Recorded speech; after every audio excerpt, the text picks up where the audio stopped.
Control is violence in disguise అంటాడు Krishnamurthy. So violence అన్న పదం మనకు కొంతవరకు పరిచయం. ఎక్కడో ఏదో దేశంలో మర్డర్స్ జరిగాయి, లేకపోతే మన పక్కింటి వాడు ఎవరి మీద దాడి చేశాడు, ఎవరో ఎవరిని కొట్టుకున్నారు, ఘర్షణలు, ఇట్లాంటిదే వైలెన్స్ అనుకుంటాం. కానీ దాని మూలంలోకి తొంగి చూస్తే మీరు ఆశ్చర్యపోయే విషయాలు ఉంది. సో వైలెన్స్ అంటే జస్ట్ కొట్టడం, చంపడం అనే కాదండి.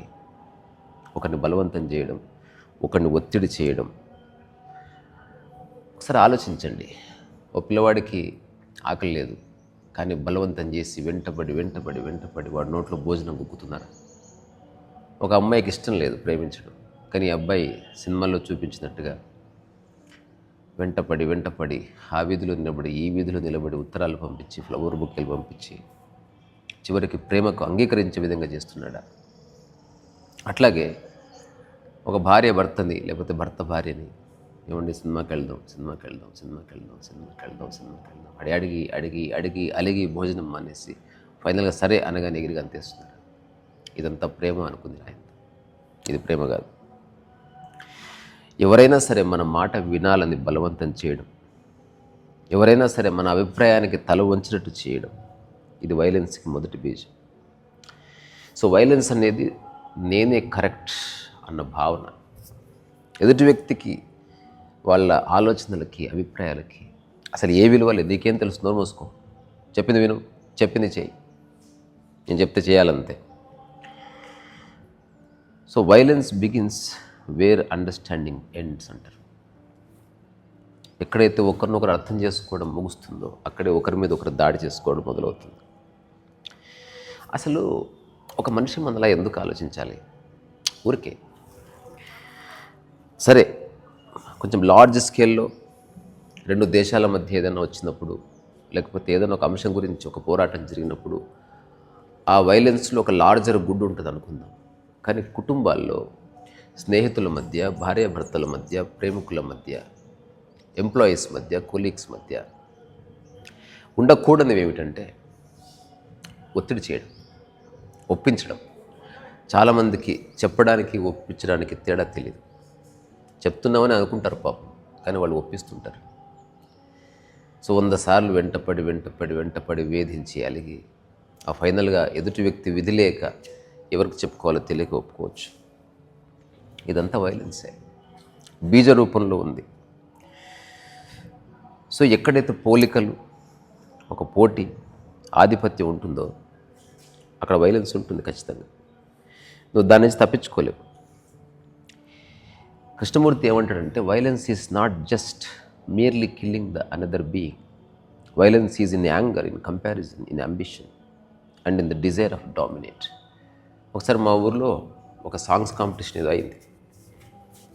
ఆ సాంగ్స్ కాంపిటీషన్లో పాల్గొనే వాళ్ళు నేను కూడా ఉన్నాను. ప్రాబబ్లీ 9th or 10th అనుకుంటున్నాను నేను చదువుతున్నది. నేను ఫస్ట్ నుంచి గమనించే లక్షణం ఎందుకో నాలో ఉన్నది. అది నేను క్రియేట్ చేసుకున్నది కాదు, బట్ సమ్హౌ అది కరప్ట్ కాలేదు నాలో. సో సాంగ్స్ కాంపిటీషన్లో ఉన్నప్పుడు ఒక ఫ్రెండ్ ఏం చేశాడంటే, పార్టిసిపేట్ చేస్తున్నవాడే పక్కనే టెంపుల్ ఉంటే పరిగెత్తుకొని వెళ్ళి మొక్కుకొని వచ్చాడు. ఏం మొక్కుకొని వచ్చావంటే, వీళ్ళు ఎవరికి ప్రైజ్ రావద్దని మొక్కుకున్నాను. నేను చాలా ఆశ్చర్యపోయాను. ఎవడ్రా వీడు అనుకున్నా. తర్వాత వేరే ఎవరో గెలిచారు. ఈ అబ్బాయి మళ్ళీ టెంపుల్కి వెళ్ళి ఏడుస్తూ వచ్చాడు. అంటే దేవుడు లేడన్నాడు. అంటే ఎంత మిస్అండర్స్టాండింగ్ ఆఫ్ లైఫ్. ఒకసారి ఒక గురువుగారి దగ్గరికి 2 శిష్యులు వచ్చారంట. సో ఒక శిష్యుడు అన్నాడు, గురువుగారు మా ఇంట్లో ఎవరు నా మాట వినరండి, నేను చెప్పేది అసలు వాళ్ళు ఒప్పుకోరు, నాకు చాలా కోపం వస్తుంది అన్నాడు. అప్పుడు గురువు అడిగాడంటే, నీ మాట వినాలని నేను ఎందుకు అనుకుంటున్నావు అంటే, శిష్యుడు చెప్పాడు, నేను చెప్పేది ఎప్పుడు సరిగ్గానే ఉంటుందండి అన్నాడంట. అప్పుడు గురువు, చూడబ్బా, నీకు నీ సత్యం ఉంది, వాళ్ళకు వాళ్ళ సత్యం ఉంది. నీ సత్యాన్ని వాళ్ళ మీద రుద్దాలని అనుకోవడం ఒక వైలెన్స్. అంటే ఇది ఒకరిని ఇబ్బంది పెట్టడం కరెక్ట్ కాదు. సో మన అభిప్రాయాన్ని ఒకరి మీద బలవంతంగా రుద్దడం కూడా హింసే అని గుర్తిస్తే చాలు, ఒక మేలుకొల్పు జరుగుతుంది. ఇంకొక ముఖ్యమైన విషయం, self protection defence is different thing, but offence and attack or two different things. So మన మీద ఎవరైనా దాడి చేసినప్పుడు మనం డిఫెన్సివ్గా ఉండటానికి ఏదో చేయొచ్చు. మన భారతదేశం ఎప్పుడు ఎవరి మీద దండయాత్ర చేయలే, కానీ మొఘల్స్ వచ్చారు, పోర్చుగీస్ వాళ్ళు వచ్చారు, బ్రిటిషర్స్ వచ్చారు, ఎవరెవరు వస్తున్నారు, ఎవరెవరో దేశాన్ని ముక్కలు చేయాలనుకున్నారు, సంపదను దోచుకెళ్ళారు. చూసి చూసి చూసి ఒక తిరుగుబాటు వచ్చింది. నేను నిన్న ఒక సినిమా చూసిన, సుబేదార్. అందులో ఇదే ఉంటుంది. ఏదో సాదాసీదాగా మనిషి ఒక ఆర్మీ రిటైర్డ్ ఆఫీసర్ని ఒక విలన్ ఊరికి గెలుపుకుంటూ ఉంటాడు. ఇంకా హిందీలో అంటాం కదా ఉంగ్లీకరణ. పక్కన వాళ్ళందరూ చెప్తూనే ఉంటారు, ఎందుకు అతని జోలికి వెళ్తాడు, ఉత్తుత్తగానే సిగరెట్ తాగి పొగ వదులుతాడు, కారు నడుపుతుంటే ఏదో గట్టిగా పాట పెడతాడు, అతని వెహికల్కి ఒక గీత గీస్తాడు. సో అతను చూస్తూ చూస్తూ చూస్తూ చివరికి ఒకసారి వార్నింగ్ ఇచ్చి కొడతాడనమాట. ఇప్పుడు చూసేవాళ్ళకి ఎట్లా ఉంటుంది, ఇతను ఏమనలేదు, అతను కొట్టాడని. కానీ ఇతను ఎదుటి వ్యక్తిని కొట్టకుండా చాలా హింసించాడు, ప్రవోక్ చేశాడు. సో డిఫెన్స్ కోసం, సెల్ఫ్ ప్రొటెక్షన్ కోసం ఒక చిన్న చీమ కూడా కొట్లాడుతుంది, పెనుగులాడుతుంది. మనిషి కూడా చేయాలి. సో ఒక్కటి గుర్తుపెట్టుకోండి, పెద్ద పెద్ద యుద్ధాలకి కారణాలు ఒక మైండ్లోనే, ఒక్క మనిషి మైండ్లో ఏర్పడ్డ థాటే యుద్ధమైందని మీరు ఎప్పుడన్నా గుర్తించారా? దానికి కారణం ఏమిటి? యుద్ధానికి నా దేశం, నా బౌండరీ, లేకపోతే నా మతం, లేకపోతే నా ఆలోచన, లేకపోతే నా ఫిలాసఫీ, లేకపోతే నా ఐడియాలజీ, లేకపోతే నా డాగ్మా, లేకపోతే నా డాక్ట్రిన్, నా అభిప్రాయం. వైలెన్స్ ఎప్పుడు కత్తితో మొదలవుతుంది, ఒక ఆలోచనతోనే మొదలవుతుంది. సో ఎప్పుడైనా ఎవరన్నా బలవంతం చేస్తున్నప్పుడు ఒకసారి మిమ్మల్ని మీరు అడుక్కోండి, మీకు ఆకలి లేదు, ఎవరన్నా అట్లా అడిగితే మీరు ఏమంటారు? ప్రేమ పేరుతో దయచేసి అట్లాంటి హింసలు చేయకండి. ఇది అర్థం చేసుకోవాలనుకుంటున్నావా, లేకపోతే ఒకరి మీద గెలవాలనుకుంటున్నావా, నీ పంతం నెగ్గాలనుకుంటున్నావా, నీ జీవన విధానం ఏమిటి అసలు? అందుకని నువ్వు జస్ట్ ప్రకృతి యొక్క మూలతత్వాన్ని గ్రహించు. నేను నిష్క్రియాపరుడుగా మారు, ఎవరేమన్నా పట్టించుకోకు, అట్లా అనట్లేదు. Respect the other fellow human being. చాలా అద్భుతమైనటువంటి ఎక్స్పీరియన్సెస్ ఉన్నాయి. నేను ఎన్నోసార్లు దీన్ని ప్రాక్టికల్గా చేసి చూపించాను. అయినా మానవజాతి మొత్తానికి మనం చెప్పలేం కదా. చూస్తారు, ఆశ్చర్యపోతారు. పిల్లల్ని బలవంతం చేసి పిల్లలు పెద్దగా అయిన తర్వాత పేరెంట్స్ మీద మనసు ఇరిగిపోతుంది. ఆ బీజం చిన్నప్పుడే పడ్డది వీళ్ళది. వాళ్ళకి ఎటుపోవాలో తెలియక ఈ మధ్యనే ఎవరో వచ్చారు, ఒక పాపని విపరీతంగా బలవంతం చేస్తున్నారు. ఆ పాప చాలా ఇబ్బంది పడుతుంది, ఏం చేయాలో తెలియదు. నేను అన్నాను, ఆ పాపకు గనక కార్ డ్రైవింగ్ వచ్చి తనకు సపరేట్ ఒక ఇల్లు ఉంటే మిమ్మల్ని వదిలి వెళ్ళిపోయి ఉండేది అని నవ్వారంతా.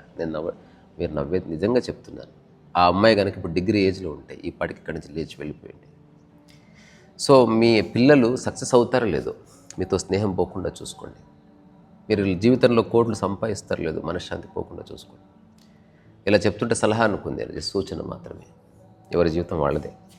ఏదేమైనా వేరే వాళ్ళని కంట్రోల్ చేయడం మాత్రం అంత మంచి పద్ధతి కాదు. వేరే వాళ్ళకి అర్థం చేయించు, వాళ్ళకు కొంత సమయాన్ని, అవకాశాన్ని, give some space and time, అన్నీ మారుతాయి. ఓకేనా? సో బలవంతం చేయడం, ఒప్పించడం, సావగొట్టడం, వద్దురా బాబు అన్న ఎంటబడడం, ఇదంతా ప్రేమ కాదు. ప్రేమ పేరుతో జరుగుతున్న అత్యాచారం ఇది. అట్లీస్ట్ నేనైతే అవన్నీ చేయను. I respect everybody's opinions. నిజంగా అవసరమైతే ప్రాధాయపడతాను, ఎందుకంటే దాని గురించి చెప్తాను, ఇది చాలా ఇంపార్టెంట్, నీకు నచ్చదు బట్ నా కోసం చేయాలని, అది వేరు. బట్ ఏదేమైనా నా కోసం చేయాలని, అది కరెక్ట్ కాదు. ఈ నియంత్రణ నుంచే నియంత అనే పదం వచ్చింది. డిక్టేటర్. హిట్లర్ ఎవడు? నియంత్రించిన. ముస్సోలిని నియంత్రించాడు, ఒక కృపాట్కి నియంత్రించాడు. వీళ్ళంతా నియంత్రణ. చాలామంది ఉన్నారు భూమి మీద. ఆ జాబితాలో మనం లేకుండా చూసుకుందాం. ఒకసారి మన చుట్టుపక్కల ఉన్న వాళ్ళని కళ్ళు తెరిచి చూడండి. సాదాసీదా హ్యూమన్ బీయింగ్స్. నువ్వు సరిగ్గా ఎక్స్ప్లెయిన్ చేస్తే, కమ్యూనికేట్ చేస్తే మంచి ఫ్రెండ్షిప్ అవుతుంది. అన్ని పనులు చేయించుకోవచ్చు. సాధనమున పనులు సమకూరు ధరలో.